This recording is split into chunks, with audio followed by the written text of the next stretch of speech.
Welcome to the Flow State Podcast, where we're all about finding balance. We're your hosts, Monica Groney and Nora Candido. Now let's get into the flow. Welcome back, Flow State listeners. Another beautiful week that we get to share with you. And as always, we are delighted to host a special guest.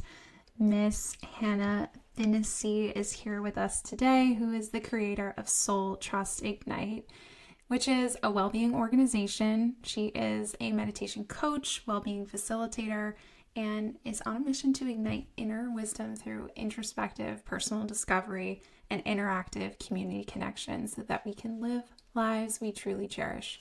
My heart. If that doesn't just speak to your truth, I don't know what does. Welcome, Hanna. Thank you so much for being here. Thank you both so much for having me. A true pleasure to be on the podcast with both of you. We're so grateful to have you. This is going to be an exciting conversation. I think Nora and I both really appreciate your approach to meditation and community. And for our listeners, you know, we talk about stress and stress management as being a huge part of our overall well-being, but also our hormone health. And I think that this type of practice, this type of habit in your life can be really, really beneficial. But so many of us are like, but it feels so intimidating. Yep, absolutely.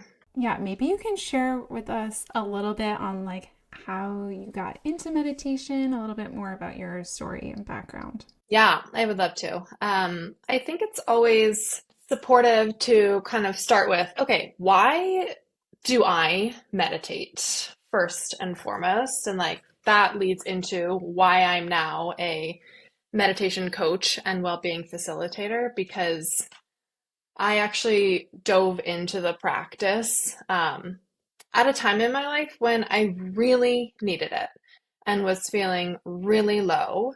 And I think just giving people that permission slip of like being open to finding tools that might support you in the low lows and not letting go of them, even when you're feeling really good in life. So I guess, you know, rewinding, grew up in a suburb outside of Boston in an incredibly loving, large family. I'm one of 5 children.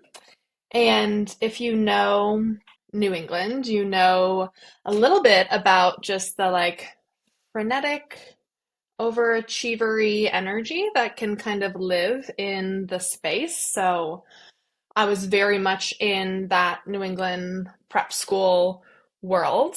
I like to say overachiever and people pleaser were a tie for my middle name.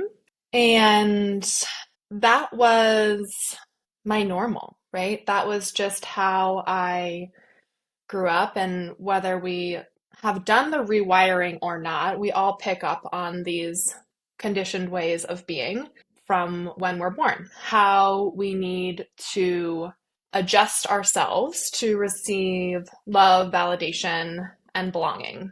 So fast forward my entire life to 2018. I'm sure we'll get more into what happened in between, but I moved back to Boston, right? So I had gone to college. I was in Colorado for most of my post-college years and recently had taken a job in the Bahamas, and like I moved back, right? Like I was home, I was doing the thing that I thought I should be doing. Like everyone was doing it, right? You just move home, and got an apartment in the South End. You know, I was living in a brownstone apartment, had a really great nonprofit job.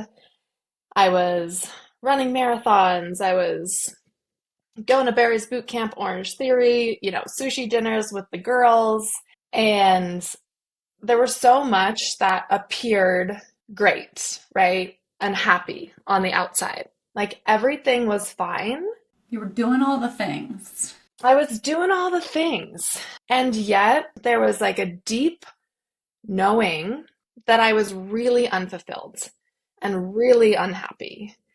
And it really didn't hit me until I went to a doctor's appointment and was complaining of like this heaviness on my chest, feeling like I was having trouble breathing. And my I walked out of that doctor's appointment with a prescribed inhaler and with a little pat on the back, like, okay, honey, if you need medicine, come back later. Plenty of my friends were recommending antidepressants. And I was just in this, like, I just had this feeling of, like, this isn't my approach to healing. Mm. Like, I don't need this inhaler. What I need is an inside out approach. And so really dove into meditation, retreats. I hired coaches and I really like took my healing into my own hands to do a lot of that unwiring and rediscovering who I am at my core essence, right? Like this soul that lives within all of us. And I always like to say, like, healing to me is like climbing a mountain, but the peak gets higher and higher as you continue your climb. So you never really get there, right? Healing is never a done, check the box, look at me, mom, I did it. But with your continued climbing, you get more perspective. Mm-hmm. You have a better view. You're able to say, hey guys, I just did that last pass. Like, let me show you. If you go around this rock, it's like really great. And if you hang on here, you're going to get a better grip. And so I love to use that analogy because for me, like, healing is you're never done. I'm always going to be a student first and so committed to learning and growing over time. And meditation for me was that entry point. It was that permission to fall in love with who I am. That was a lot. What comes up for you guys? What questions do you have of just that kind of intro why? Thank you for sharing that. And I feel like the whole time I was just like nodding my head, like, yes. And so many people I know listening will relate to that experience that you had while you were in Boston of like, something's just not right, something's out of alignment, and you can feel it. You can feel it in your body. And sometimes it's even hard to pinpoint that it's like what it is. You're just like, it's just like an itch, that I can't seem to scratch. And I'm uncomfortable. And gosh, it takes so much courage to be able to actually see it and do the work. And it's so cool that your experience led you to start a business around it. And I love your approach with it of that it's connected to self-love, because I think so often when we hear meditation, we hear like, oh, I'm sitting there with my eyes closed and I have to just like make my brain go blank, which isn't, it sounds like not your approach. Is that right? Very much not my approach. I think everybody owes it to themselves to spend intentional quality time with yourself every single day. And whether this is like, whether you consider this your quote unquote meditation or not, like, I don't care what it's called. What I really care about is that you love yourself enough to spend time with yourself. Like, it is so rooted in self-love for me. And when we're living these lives of autopilot and seeking external validation or approval, which I did for so much of my life. Like, I didn't know that I could trust myself because I really didn't know who I was underneath all of these layers of identity and ego. And so, yes, you're right, Monica. Like, that self-love is so critical and is a really like foundational tool for Soul Trust Ignite and for the practice of meditation. I've had the privilege of hearing you explain Soul Trust Ignite before, but I really love the root of your name and why you've chose it, and I would love for you to share that with our listeners too. Yeah, absolutely. And thank you for asking because I feel like I don't share this enough. Soul Trust Ignite was created really intentionally as a three-part methodology, super flexible framework approach to personal discovery and healing. Soul is the first piece, and that is really the opportunity to reconstruct your identity, do the unwiring of old conditioned beliefs, and fall in love with who you were made to be, right? This like amazing soul who came into the world just like, oh my gosh, this is life. I get to be this person. Like I'm just a spirit, but now I get to embody this human body and like remembering that unique essence. The trust is the second piece, and that is really, really hard work. This is building a relationship of trust with this truest, most authentic version of yourself. And in this trust phase, this includes a lot of building boundaries. This includes a lot of like showing up the way that you feel so aligned with. And the ignite piece is the last piece. This is the fun and sexy piece that a lot of people like to skip right on over to, right? This is like manifest miracles, baby. Like, let's just do it. And that is amazing.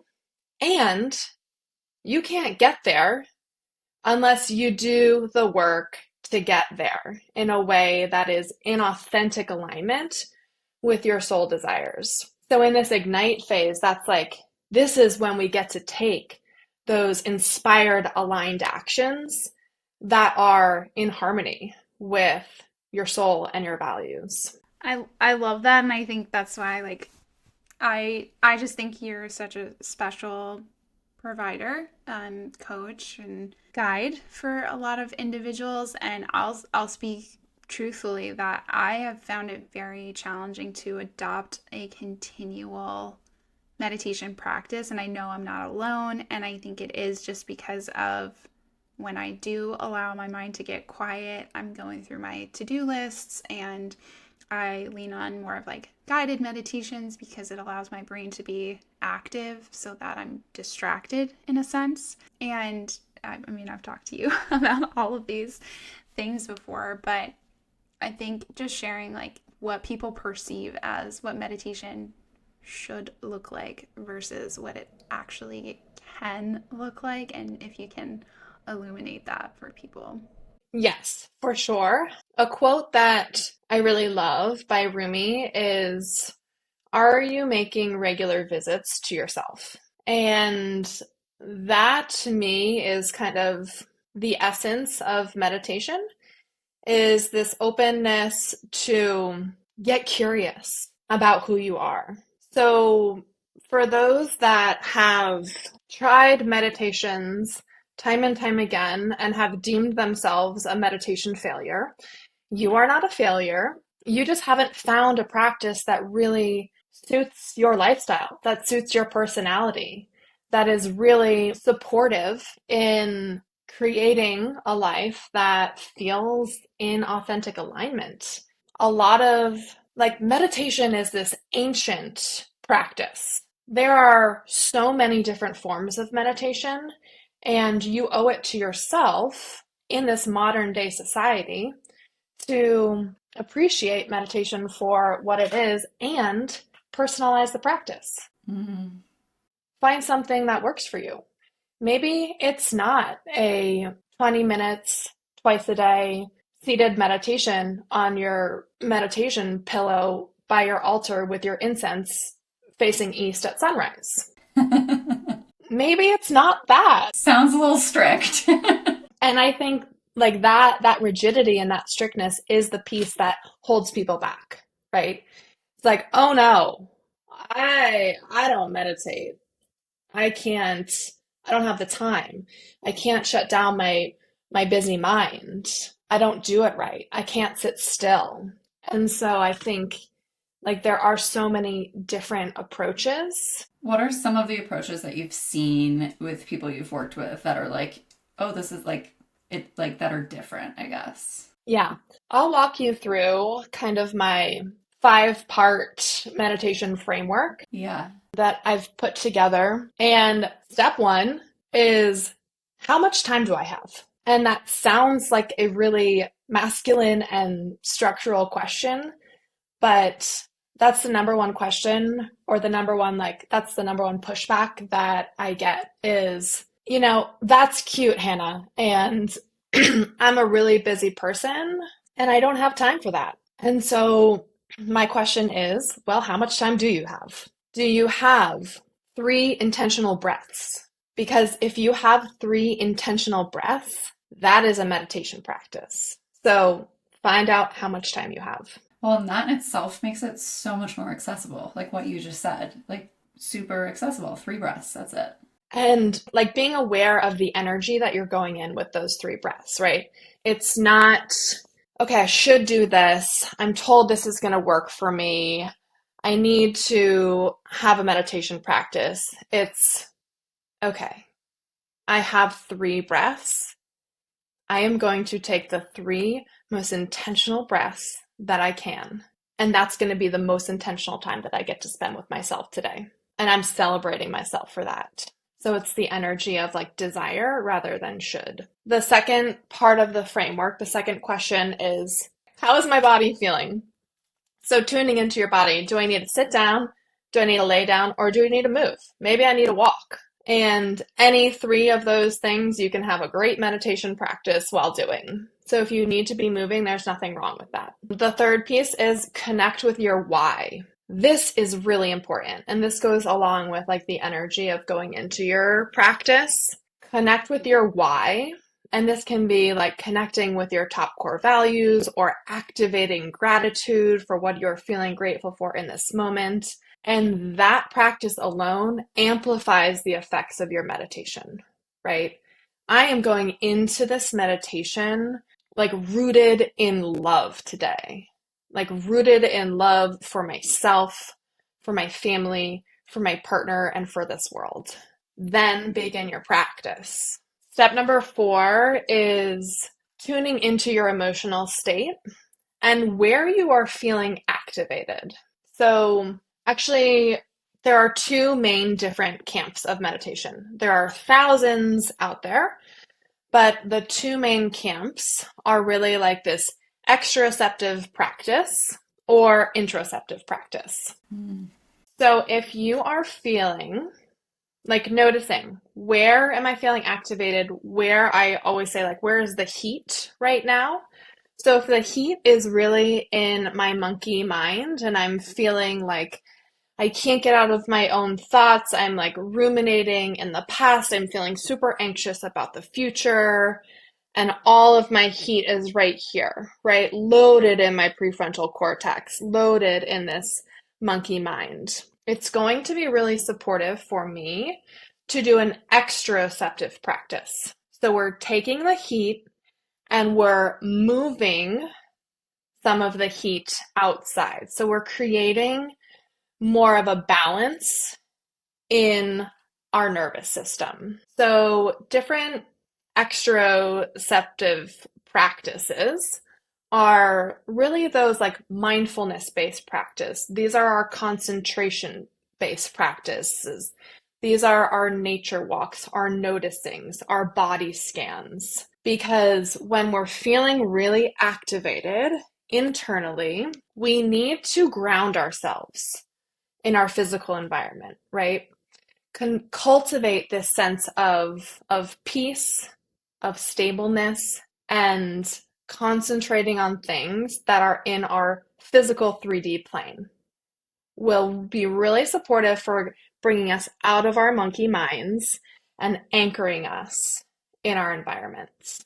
Alternatively, the interoceptive practices, these are more your inner wisdom practices, clarity practices, like tuning in. These practices are going to be really supportive when you're feeling the heat externally. When you are feeling really overstimulated in your environment, whether you're preparing for an event or you're needing to make a really big decision.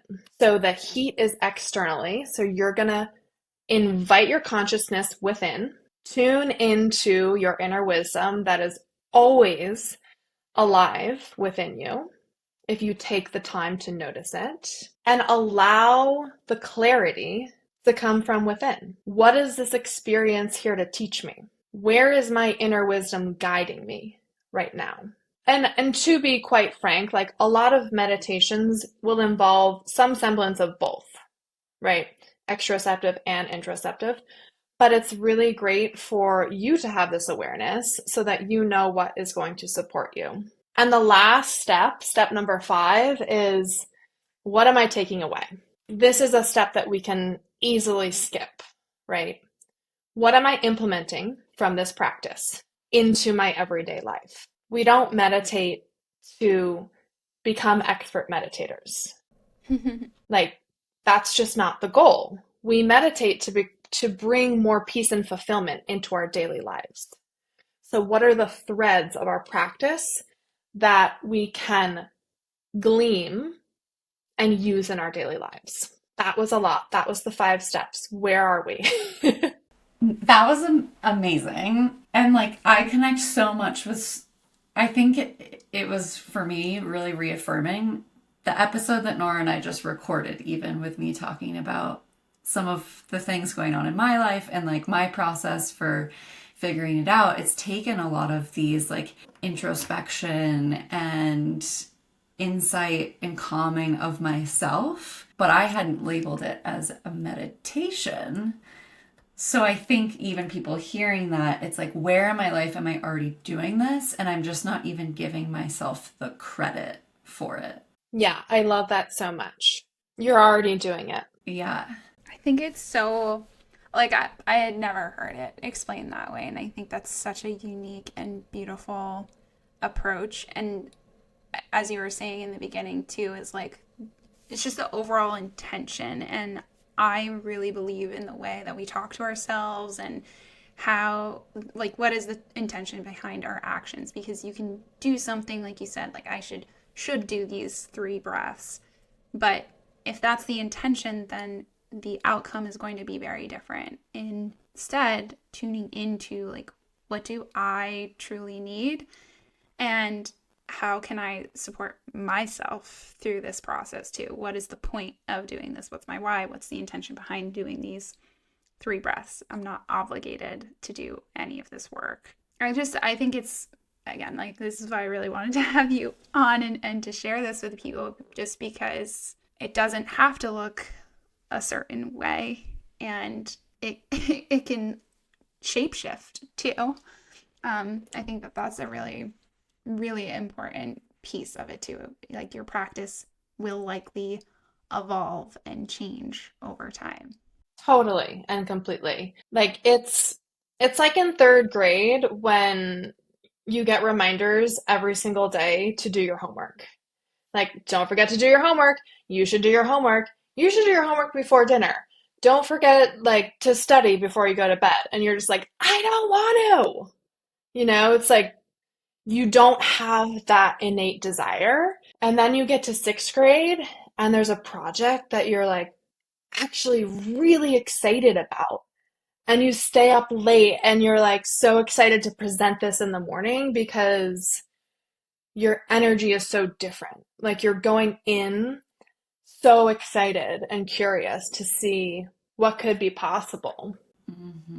So I like to invite that type of energy into curious practice. And actually, Nora, I wanted to come back to something that you asked about, which was like, I have a really busy mind. How do I turn down the thoughts? Like, is the point of meditation just to have this empty mind? And I would suggest a couple of things. First, something that I do is if I have time, I love to journal before my meditation practice and really like just use it as like a dumping pad for whatever is coming up And a lot of the time, that is my to-do list. Yeah, I call it a brain dump. Yes, yes. Brain dump, just like let it out, whatever needs to come onto the page, and then step into your practice. And whatever is coming up, I always say, like, if it's really important, it's going to come back to you later. So, like, you might have this, like, oh my God, I need to buy tomatoes at the grocery store. Like, I need to step out of my practice and write that down. So that's a great reminder. Like, that's the practice of mindfulness right there. Noticing that urge and saying, okay, I'm going to practice mindfulness in this moment. I see this thought. I see you, tomato. I know that we got to do that later. I'm going to let you go for right now and return to my breath or return to whatever anchor like feels aligned and inspired to you, whether it's your breath, a mantra, or a felt emotion. And then the last piece is to give yourself permission. Like, we are humans. We have these incredible minds. Like, our cognitive functioning is so insane. And that's something that is worth celebrating and not beating ourselves up about. Mm-hmm. And so when we have those thoughts, like a really good practice is to just label them. Like, okay, that's a thought. I'm going to let it go. Oh, I'm experiencing an emotion. That's an emotion. I'm going to let it go. Maybe you like feel an itch in your seat. Like, okay, I'm experiencing a sensation. I'm going to let it go. I love that, and I definitely appreciate that, because I think even when you were talking about like growing up in New England and the perfectionist, like I think that's probably why I love it up here, is I'm so drawn to that frenetic energy and the buzziness and the high achieving and all of these things. And it's probably not the best thing for me to be in that environment. But I think also a lot of my hesitation around committing to this practice is that I feel like I'm not quote unquote good at it, which you mentioned earlier. And it's just, you just need that reframe. And something that I have found, and you and I have talked about this before too, is the power of like creating your own meditation experience, or even recording yourself and hearing your own words and just making it so much more personal too. Like listening to some random meditation or someone else even, sometimes it's hard to resonate in that and it doesn't speak to you. So I think what's really beautiful about the framework that you outlined for us is that how you can craft this to be a very unique and individualized experience as opposed to just fitting into another mold. Yeah, it's really the like permission to own it. And we don't need to like shame ourselves for like a thought coming up. Like you said, like just label it and be like, cool, thought next. Like, wow, I am one smart cookie. I got all these thoughts coming up. And it doesn't make me a bad meditator. Yeah. I think that that's too, like, so much of our culture is like, am I good at this? Like, am I doing it right? And it, like, so much of what I'm getting out of this conversation is there's not really a right way to do it. And I think it's just having intentional moments. Like, that is the whole point, is like, can I spend time with myself?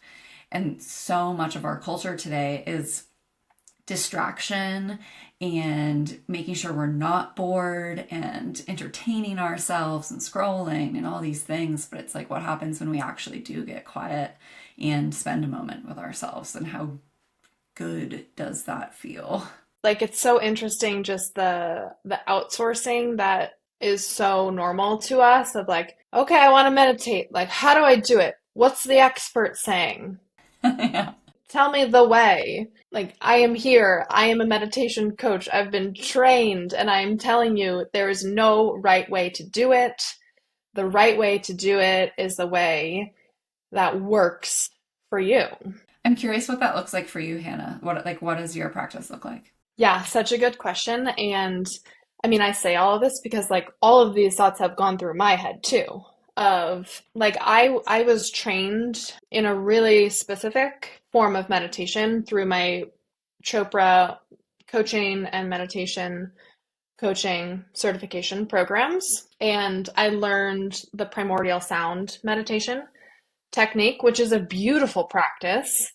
And essentially you get a personalized mantra that is associated with the vibration of the earth at the time and place when you were born, which is amazing and like a really beautiful practice that I do lean on here and there. But I wasn't doing it in the way that was suggested, which is 20 minutes twice a day at sunrise and sunset. That's rigid. Yeah. And so I was like having this like internal friction of, wait, I'm a meditation coach and I'm not doing it like in this rigid way. So does that make me bad? Does that mean I shouldn't be a meditation coach? So I kind of had this like crisis. And then I just gave myself permission to let my own practice evolve, to tune into, okay, what do I feel like is going to be supportive for me today? And so do I spend intentional time with myself every day? Absolutely. It's a non-negotiable. Does that look the same way every single day? Absolutely not. Sometimes that looks like doing a guided meditation in the parking lot of Orange Theory after my workout class. Sometimes that looks like a Saturday morning, like snuggled with my dog and my cup of coffee, enjoying like just 10 minutes of silent mindfulness and reflection. Sometimes that looks like stepping into my 20-minute primordial sound meditation practice. And I love that I get to dabble, to evolve, right? We need to give ourselves permission to evolve as humans, right? These points of change are actually amazing because it's like proof that we're evolving and we're allowed to change and grow. So yeah, I always come back to non-negotiable, spending intentional time with myself every day and allowing that to look different. Permission. Full permission. I hope people listening are like resonating and just feeling the permission to let this look like whatever it needs to look like for them. And maybe even discover like, oh, I am doing this and I'm not giving myself the credit. Because sometimes like we just need credit where credit is due.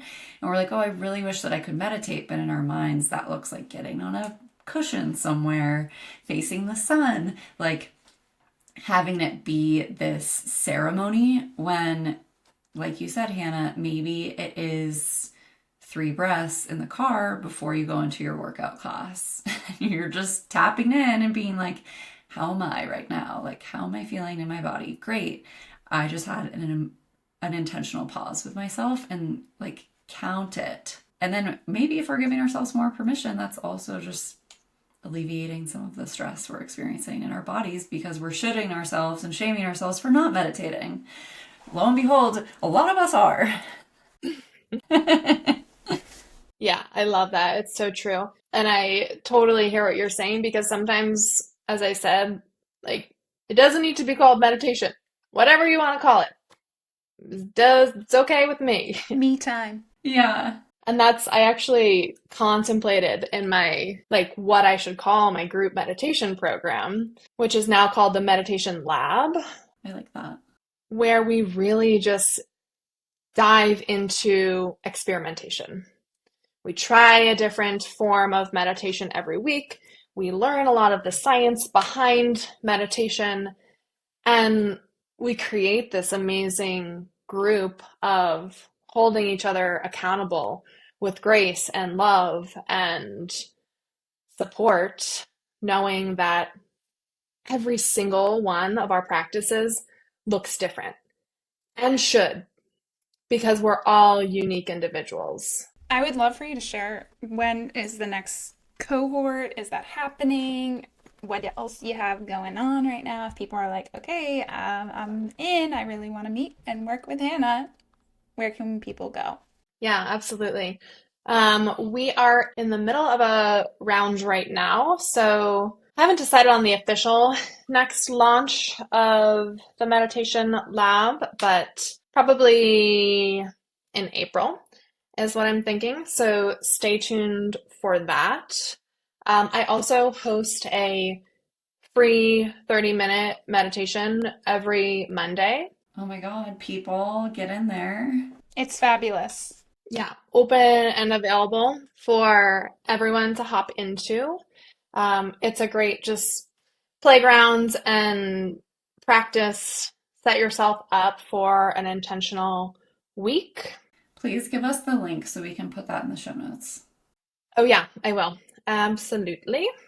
I also just developed a new template and tool called the Soul Print, which is essentially like think of yearly goal setting and kind of throw it out the window, but invite back in like your vision board, your mantra, your intention, like all the possibilities that you might be calling in.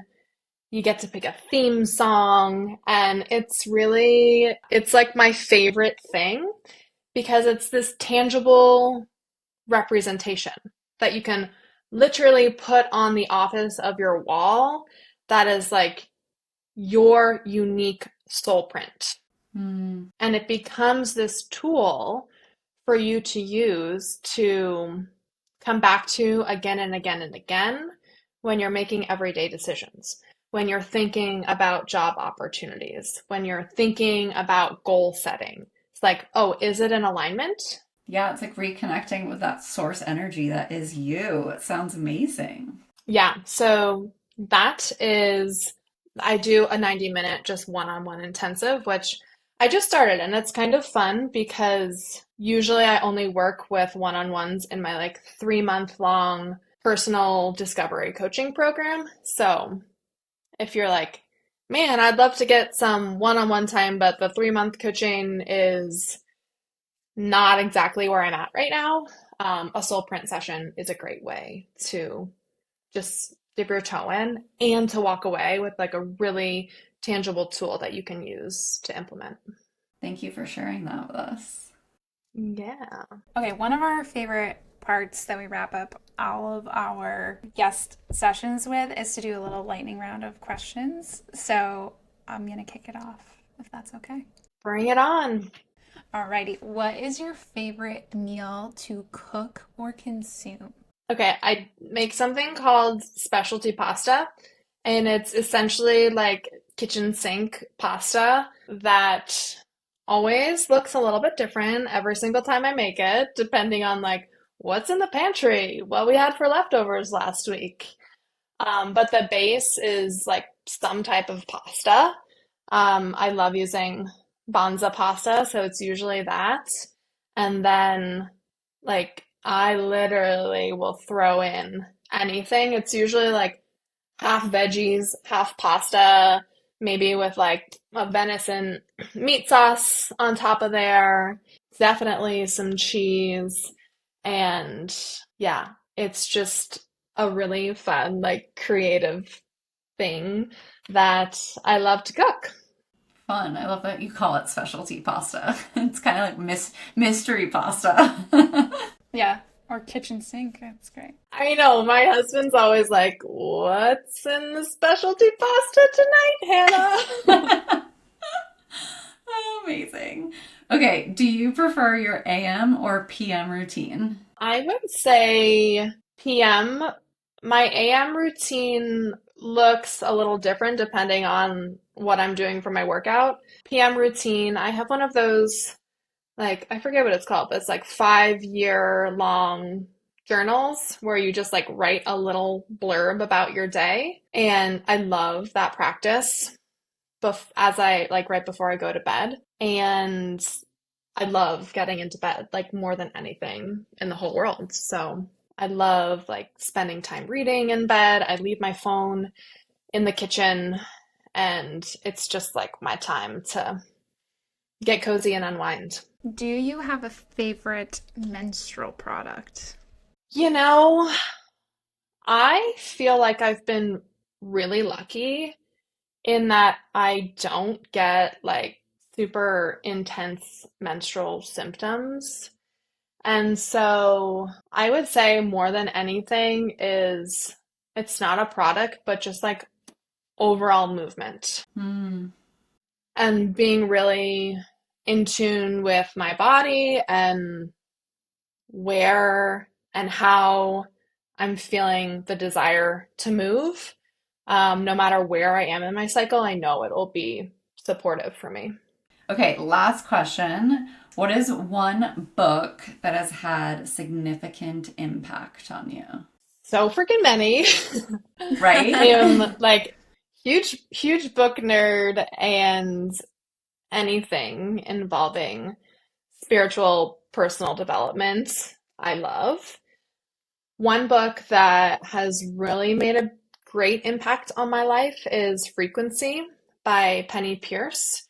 If you haven't read it, I highly recommend it. It is the invitation to tune into what Penny Pierce calls like your home frequency, which is your authentic, true vibration. And really getting to know that, trusting that, and knowing that when you are embodying that, like the world is here for you. I haven't read it. I need to pick it up. Same. No, that sounds fantastic. Hannah, thank you so much.